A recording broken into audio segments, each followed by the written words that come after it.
Guys, welcome back Josna vlog. എല്ലാവർക്കും ജോസ്ന വ്ളോഗിലേക്ക് സ്വാഗതം. നിങ്ങൾ വിചാരിക്കുന്നുണ്ടാവും ഞാൻ എവിടെ പോവാന്നല്ലേ? ഈ ഒരു ഹരിതാപയും പച്ചപ്പും കാണുമ്പോൾ നിങ്ങൾ വിചാരിക്കുന്നുണ്ടാവും എവിടെയാണ് ഇവൾ പോകുന്നത് അല്ലേ? ഹരിതാപയില്ലെങ്കിലും കുറച്ച് അവിടെ എവിടെയെല്ലാം പച്ചപ്പുണ്ടായിരുന്നു കേട്ടോ. പക്ഷേങ്കിൽ ഈ ഒരു സൈഡ് മാത്രമാണ് ഇങ്ങനെ, പിന്നെ അങ്ങോട്ട് നല്ല സൂപ്പറായിരുന്നു. ഞാനും എൻ്റെ ഫാമിലിയും പിന്നെ ചേട്ടൻ്റെ ഓഫീസിലെ കുറേ ട്രെയിനിങ് ഓഫീസേഴ്സും അവരുടെ ഫാമിലി എല്ലാം കൂടെ ഏലഗിരി ഹിൽസിലേക്ക് പോവാണ് കേട്ടോ.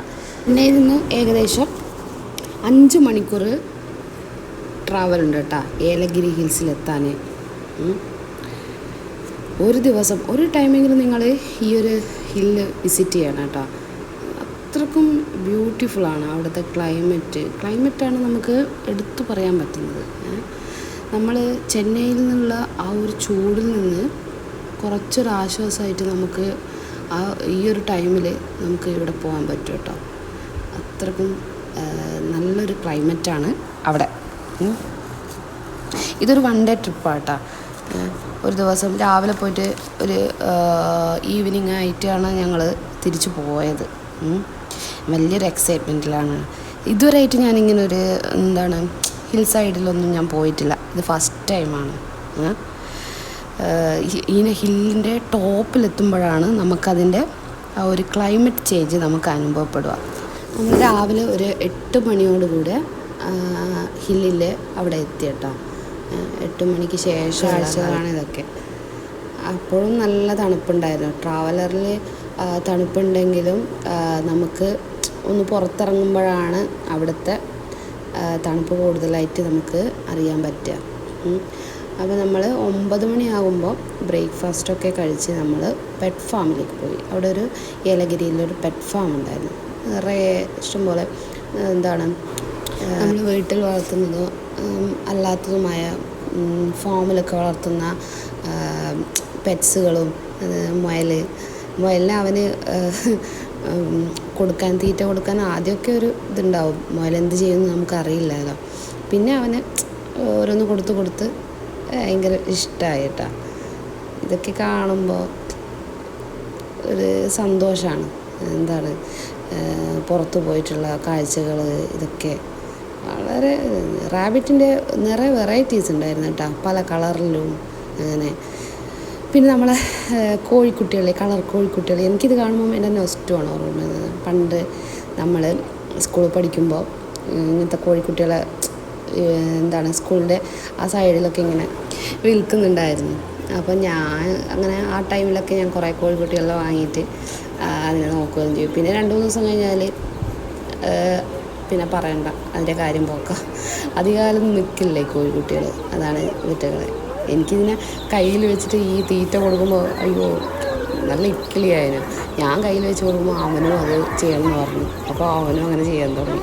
അവൻ ആദ്യം പേടിയായിരുന്നു, ഇതിന് അവന് പേടിയായിരുന്നു കേട്ടോ. ഫസ്റ്റ് തന്നെ എന്നോട് പറഞ്ഞു അതിന് കുക്ക് കൊണ്ട് തന്നെ കുത്തും, കൈ കുത്തും, അങ്ങനെ ഇങ്ങനെയൊക്കെ പറഞ്ഞു. പക്ഷേ ഞാനത് കൊടുക്കുന്ന കണ്ടപ്പോൾ അവനും പയ്യെ അവനും കൊടുത്ത്.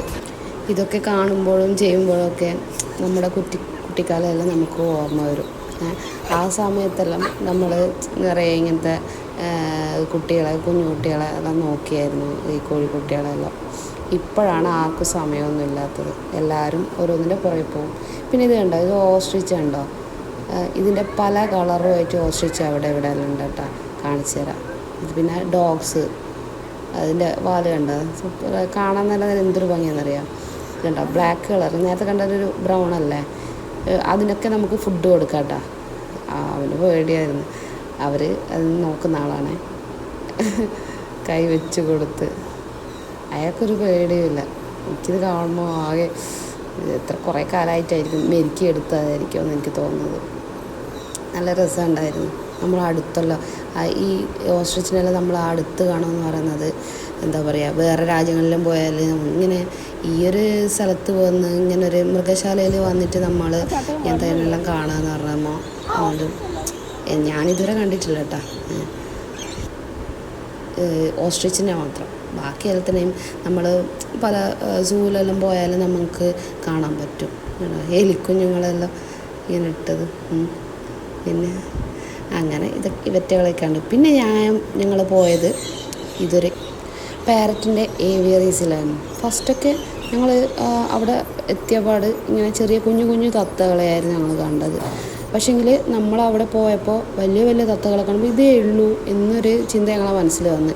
ഇതിനാണോ അവർ ഇത്ര കാശ് വാങ്ങിച്ചത്, വലിയ തത്ത ഉണ്ടെന്ന് പറഞ്ഞിട്ടല്ലേ കാശ് വാങ്ങിച്ചത് എന്നെല്ലാം വിചാരിച്ച് ഞങ്ങളിങ്ങനെ ഇരിക്കുകയായിരുന്നു. അപ്പോൾ പിന്നെ ഞങ്ങൾ ഈ ചെറിയ തത്തകൾക്കെല്ലാം തീറ്റയൊക്കെ കൊടുത്ത് അപ്പോൾ അങ്ങനെ അവന് ഭയങ്കര ഇഷ്ടമായി കേട്ടോ. തത്തകളെല്ലാം ഇത്ര അടുത്ത് കണ്ട് നമ്മൾ തീറ്റ കൊടുക്കുക അല്ലേ, ഒരിക്കലും സാധിക്കാത്ത കാര്യമാണ്. കാരണം നമ്മൾ വളർത്തുന്നുമില്ല, ഒന്നുമില്ല.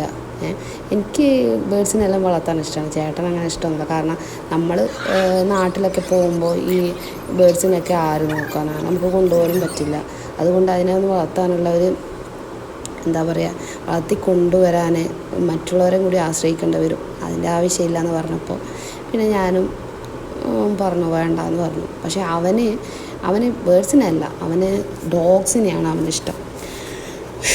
ഡോഗ്സിൻ്റെ കാര്യമാണ് അതിനെ ഭയങ്കര ഇഷ്ടമാണ്. അപ്പോൾ ഞാൻ പറയും എനിക്ക് വയ്യ, എനിക്കതിനെ നോക്കാനൊന്നും വയ്യ എന്നും പറയും. ഇത് കണ്ടോ, അവിടെ തന്നെ അവർ ഒരു എന്താ പറയുക, നെല്ലിൻ്റെ ഒരു ഇതുപോലെ ആക്കിയിട്ട് നമ്മളെ തത്തും വന്നത് നമ്മൾ ഫണ്ണായിരുന്നു. നമുക്ക് അങ്ങനെ ഇവിടെയുള്ള പുറത്ത് നമുക്കൊരു തത്തേനെ നമുക്കിങ്ങനെ അവർ മെരുക്കിയെടുത്തതല്ലേ. അപ്പോൾ ഫുഡ് കണ്ടാൽ അത് എവിടെയും പോവും. എന്ത് രസമായിരുന്നു എന്നോ, പോകാൻ തോന്നിയില്ല അവിടുന്ന്. അത്രക്കും ഇഷ്ടമായിരുന്നു ഇവറ്റകളിങ്ങനെ നമ്മളെ കയ്യിൽ വന്നിരിക്കുന്നത്. ഭയങ്കര രസമായിരുന്നു. മോന് ഭയങ്കര പേടിയായിരുന്നു അത് കൊത്തുമെന്നുള്ള. പക്ഷേ ഇല്ല, കുഴപ്പമൊന്നുമില്ല. സോണിയേച്ചിയാണിത്. സോണിയേച്ചിക്കും ഭയങ്കര ഇഷ്ടമായി. കുട്ടിയൊക്കെ പേടിയായിരുന്നു കേട്ടോ, പാറുവിൻ്റെ കുട്ടിയൊക്കെ. ഇത് സാറിൻ്റെ കോളറിലെല്ലാം കയറി ആ തത്തകൾ എന്തൊക്കെയോ തിന്നുന്നുണ്ടായിരുന്നു കേട്ടോ. അവർക്കൊന്നും ഒരു പേടിയില്ല. നമ്മൾ തലയിലെല്ലാം കയറി വന്നായിരുന്നു. അങ്ങനെ നല്ലൊരു വൈബ് തന്നെ ഉണ്ടായി ഈ ഒരു സ്ഥലത്ത്. കണ്ടോ, കഴുത്തിൻ്റെ അവിടെ നിന്ന് എന്താ കഴിക്കാൻ അവിടെ കിട്ടുന്നത് എനിക്കറിയില്ല കേട്ടോ. ഓക്കെ, ഇത് ചേട്ടൻ്റെ ഓഫീസിൽ തന്നെ വേറൊരു സാറാണ്. അവർക്ക് നല്ല ഹാപ്പി മൂഡിലാണ്. ഇത്രയും അടുത്ത് ഈ ഒരു പാരറ്റിന് നമ്മളെ കയ്യിൽ കിട്ടുമെന്ന് വെച്ചാൽ അത് നല്ലൊരു എക്സ്പീരിയൻസ് കേട്ടോ. അതാ ഞാൻ പറഞ്ഞ, ഒരിക്കലെങ്കിലും ഇവിടെയൊക്കെ വരണം, എന്നാലേ നമുക്കതിൻ്റെ ഒരു എന്താണ് വൈബ് മനസ്സിലാവുള്ളൂ. കാരണം എന്തൊക്കെ കളറിലാണെന്നൊക്കെ, എന്തൊരു രസമാണ് അതിൻ്റെ ഫുള്ളൊരു അതിൻ്റെ ബോഡി യെല്ലോ കളറും ബ്ലൂ കളറും green colour, dark green, white, ഇതൊക്കെ അല്ലേ ഡിഫറെൻ്റാണ്. ഇത് നമ്മുടെ നാട്ടിലൊക്കെ കാണുന്ന ആ ഒരു ഗ്രീൻ കളറുള്ള പാരറ്റ്, പക്ഷേ അതിൻ്റെ തലയിൽ ഒരു ബ്ലൂ കളർ കാണുന്നുണ്ട്. പിന്നെ ഞങ്ങൾ പോയത് ഫിഷ് അക്വേറിയത്തിലാണ്. തൊട്ടടുത്ത് തന്നെയായിരുന്നു, അതിൻ്റെ തൊട്ടടുത്താണ് ഫിഷ് അക്വേറിയം ഉള്ളത്. പല വെറൈറ്റീസ് ആയിട്ടുള്ള ഫിഷസ് ഉണ്ടായിരുന്നു അവിടെ. ഇതിനെയൊക്കെ ഞാൻ നേരിട്ട് കണ്ടായിരുന്നു. ആൻഡമാൻ പോയപ്പോൾ സ്കൂബ ഡൈവിങ് ചെയ്തായിരുന്നു. അപ്പോൾ ഞാൻ അടുത്തറിഞ്ഞതാണ് ഈ ഫിഷസിനൊക്കെ. ആൻഡമാനിൽ പോയപ്പോൾ ഞാൻ വീഡിയോസൊന്നും എടുത്തില്ല. അവർ കുറച്ച് വീഡിയോസൊക്കെ തന്നായിരുന്നു, പക്ഷെ അത് എനിക്ക് എല്ലാം ആ കടലിനടിയിലുള്ള കാര്യങ്ങൾ അതൊക്കെ ഉണ്ടായിരുന്നു. പക്ഷെ ആ ഒരു വൈബ്, അതൊരു സംഭവം നമ്മൾ വീഡിയോ എല്ലാം എടുത്തായിരുന്നു. ആ വീഡിയോ ഇപ്പോൾ ഒന്നും കയ്യിലില്ല. എനിക്കത് ഭയങ്കര വിഷമമായിപ്പോയി. നമ്മൾ അത്രയും പോയിട്ട് മിസ്സായിപ്പോയി ആ വീഡിയോസെല്ലാം, സ്കൂബ ഡൈവിങ്. പിന്നെ ഞങ്ങൾ ഫുഡൊക്കെ കഴിച്ച് ഒരു 1:30 മണിയായപ്പോഴാണ് ഫുഡൊക്കെ കഴിഞ്ഞ് അങ്ങനെ പിന്നെ യാത്ര വന്നു. പിന്നെ ഞങ്ങൾ പോയത് അഡ്വഞ്ചേഴ്സ് പാർക്കാണ്. അതെന്ന് വെച്ചാൽ കുട്ടികൾക്കാണ് മെയിൻ. ഇതിലെല്ലാം കുട്ടികൾക്ക് തന്നെയാണ്, പക്ഷേങ്കിൽ അവർക്കാണ് കൂടുതൽ എൻ്റർടൈൻമെൻറ്റ് ചെയ്യാൻ പറ്റുന്നത്. അവിടെ എത്തുമ്പോഴേക്കും ഞങ്ങൾ 4 മണിയായിരുന്നു. 4 മണിയായപ്പോഴാണ് ഇവിടെ എത്തിയത്. ഏകദേശം ഇരുട്ടാകുന്നത് പോലെ തോന്നി കേട്ടോ. ഇത് പാറുവിൻ്റെ മോളാണ് കേട്ടോ. അവൾക്ക് അത് മറിച്ചിടാൻ പറ്റില്ല, അപ്പോൾ അയാൾ കൂടുതൽ സഹായിക്കുകയാണ്. പിന്നെ അവിടുത്തെ വേറൊരു എൻ്റർടൈൻമെൻറ്റ് എന്ന് പറഞ്ഞത് ഈ സിപ്പ് ലൈനാണ്. അത് വല്ലാത്തൊരു എക്സ്പീരിയൻസാണ് കേട്ടോ. മേലെ നിന്ന് നമ്മൾ ഇങ്ങനെ ടൂർ പ്രോഗ്രാംസിൽ മാത്രമേ ഇങ്ങനെ കണ്ടിട്ടുള്ളൂ. ഇതാദ്യമായിട്ടാണ് ഇങ്ങനത്തെ ഒരു എക്സ്പീരിയൻസ്.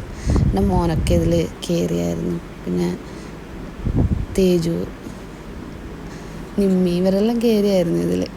ഭയങ്കര പിള്ളേർ നല്ലോണം പൊളിച്ചടുക്കി.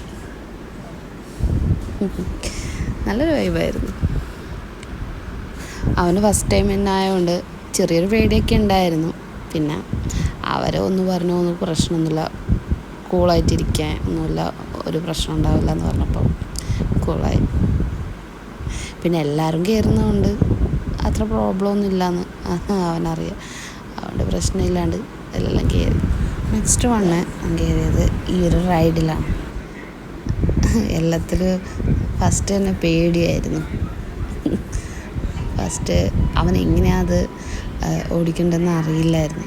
അവർ കുറച്ച് ഇൻസ്ട്രക്ഷനെല്ലാം കൊടുത്തപ്പോൾ പിന്നെ അത് ഓക്കെ ആയി. പിന്നെ അവൻ കൂളായിട്ട് ഓടിക്കാൻ തുടങ്ങി. കാരണം ടയറൊക്കെ പോകുമ്പോൾ അത് കുണ്ടും കുഴിയും നിറഞ്ഞ റോഡ് പോലെയാണ് അവൻ പറഞ്ഞത്. അത് ഓടിക്കാൻ അതുകൊണ്ടാണ് പറ്റാത്തത്. പക്ഷേ അവന് ഭയങ്കര ഇഷ്ടമായി കേട്ടോ ഇത് ഓടിക്കാൻ. അവൻ പറഞ്ഞു എനിക്ക് ഭയങ്കര ഇഷ്ടമായി അമ്മ എന്ന്. കുട്ടിയൊക്കെ പിന്നെ ഇങ്ങനത്തെ റൈഡും കാര്യങ്ങളെല്ലാം ഭയങ്കര ഇഷ്ടമാണ്. അങ്ങനെ ഏകദേശം ഒരു 7-8 മണിയായി കാണും. ഞങ്ങൾ ഈ ഒരു ഡ്രൈവിങ് ഇവരുടെ ഈ ഇതൊക്കെ കഴിഞ്ഞ് ഞങ്ങൾ പുറത്തേക്ക് ഇറങ്ങി. ഫുഡെല്ലാം കഴിച്ച് പിന്നീട് വീട്ടിലേക്ക് മടങ്ങി. അപ്പോൾ ഇതൊക്കെയാണ് ഈ ഒരു ടൂറിലുള്ളത്. നിങ്ങൾക്കിതിൽ ഏതാണ് ഏറ്റവും ഇഷ്ടമായത്? എനിക്കിഷ്ടമായത് ആ പാരറ്റ് ഏവിയറീസാണ്. അതാണ് എനിക്ക്. പിന്നെ ഈ ഒരു ക്ലൈമറ്റും കാര്യങ്ങളെല്ലാം നമുക്ക് ചെന്നൈയിൽ നിന്നും ഒരു ദിവസത്തേക്ക് നമുക്ക് മാറി നിൽക്കുമ്പോൾ ഉണ്ടായ ഈ ഒരു അനുഭവം ഓക്കെ, അത് ഒരു ദിവസമാണെങ്കിലും നമ്മൾ പോയി ഒരു ദിവസം നമ്മൾ പുറത്ത് പോയിട്ട് നമുക്ക് ഉണ്ടായൊരു ഇത് അത് വലുതാണ് കേട്ടോ. അപ്പോൾ അത്രയൊക്കെയാണ്. അപ്പോൾ എൻ്റെ വീഡിയോ ഇഷ്ടമായവർ എന്നെ സബ്സ്ക്രൈബ് ചെയ്യുക, ലൈക്ക് ചെയ്യുക, ഷെയർ ചെയ്യുക. നിങ്ങൾക്ക് ഇഷ്ടമുള്ള ആൾക്കാർക്ക് ഇത് അയച്ചു കൊടുക്കുക. എല്ലാവരും ഈ ഏലഗിരി ഹിൽസൊക്കെ കാണട്ടെ. അപ്പോൾ അടുത്ത